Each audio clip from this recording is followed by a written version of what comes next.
Мирзиёев на этой неделе посетит Таджикистан. Президент Узбекистана Шавкат Мирзиёев на этой неделе посетит Таджикистан, где примет участие в совещании по взаимодействию и мерам доверия в Азии, СВМА, сообщает пресс-служба главы государства.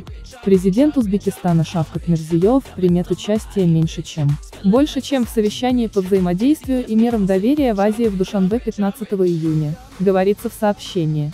Отмечается, что в рамках участия в саммите в Душанбе Мирзиёев проведет ряд двусторонних встреч с главами других стран.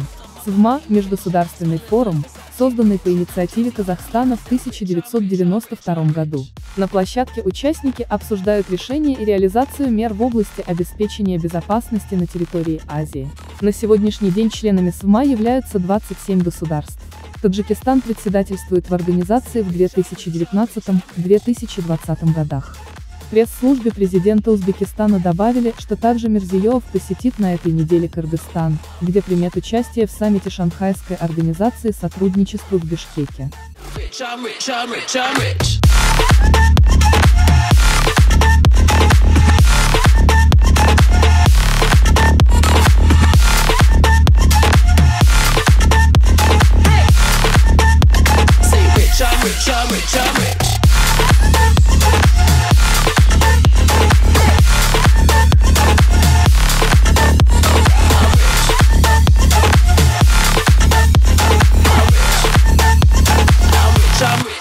I'm rich.